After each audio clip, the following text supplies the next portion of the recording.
ಧಾರವಾಡ ಜಿಲ್ಲೆಯ ಕಲಘಟಗಿ ತಾಲೂಕಿನಲ್ಲಿ ಮೇಲ್ಜಾತಿ ಎಂದು ಕರೆಸಿಕೊಳ್ಳುವವರಿಂದ ಅಮಾನುಷವಾಗಿ ಹತ್ಯೆಗೀಡಾದ ದಲಿತ ಯುವಕ ರವಿಚಂದ್ರ ದೇವಪ್ಪ ಮಾದರ ಅವರ ಕೊಲೆ ಖಂಡಿಸಿ ಇಂದು ಕರ್ನಾಟಕ ದಲಿತ ವಿಮೋಚನಾ ಸಮಿತಿ ರಿಜಿಸ್ಟರ್ಡ್ ವತಿಯಿಂದ ಪ್ರತಿಭಟನೆ ನಡೆಯಿತು.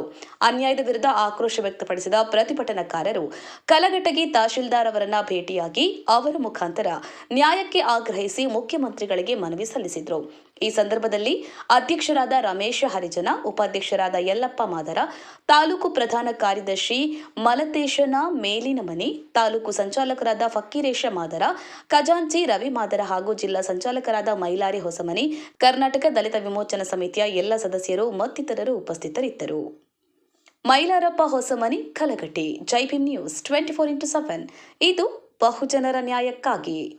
ರಾಜ್ಯದ ಎಲ್ಲ ಜಿಲ್ಲಾಧಿಕಾರಿಗಳು, ಜಿಲ್ಲಾ ಪೊಲೀಸ್ ವರಿಷ್ಠಾಧಿಕಾರಿಗಳು, ಜಿಲ್ಲಾ ಸಮಾಜ ಕಲ್ಯಾಣ ಅಧಿಕಾರಿಗಳಿಗೆ ಪರಿಶಿಷ್ಟ ಜಾತಿ ಪರಿಶಿಷ್ಟ ಪಂಗಡಗಳ ಕಾಯ್ದೆ ಹಾಗೂ ಸಂವಿಧಾನದ ಬದ್ಧ ಜೀವ ರಕ್ಷಣೆ ಅಸ್ಪೃಶ್ಯತೆ ನಿರ್ಮೂಲನೆ ಬಗ್ಗೆ ಆದೇಶ ಸುತ್ತೋಲೆ ಹೊರಡಿಸಬೇಕು ಹಾಗೂ ಸಂವಿಧಾನಬದ್ಧ ಜೀವ ರಕ್ಷಣೆ ಅಸ್ಪೃಶ್ಯತೆ ನಿರ್ಮೂಲನೆ ಬಗ್ಗೆ ಆದೇಶ ಸುತ್ತೋಲೆ ಹೊರಡಿಸಬೇಕು. ವಿಜಯಪುರ ಜಿಲ್ಲೆ ಮುದ್ದೇಬಿಹಾಳ ತಾಲೂಕು ನಾಗರಬೆಟ್ಟ ಗ್ರಾಮದ ದಲಿತ ಯುವಕರ ಸಾವಿಗೆ ನ್ಯಾಯ ಒದಗಿಸಿ ತಪ್ಪಿತಸ್ಥರ ವಿರುದ್ಧ ಸೂಕ್ತ ಕ್ರಮ ಕೈಗೊಳ್ಳಬೇಕು.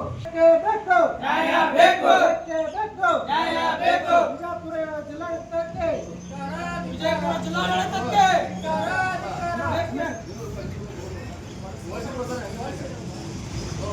ಜಿಲ್ಲೆ ನಾಗರಬೆಟ್ಟ ಗ್ರಾಮದಲ್ಲಿ ರವಿಚಂದ್ರ ಮಾದರ್ ಅನ್ನುವಂಥ ಹುಡುಗನ ಸಂಶಯಾಸ್ಪದ ಕೊಲೆಯಾಗಿದೆ.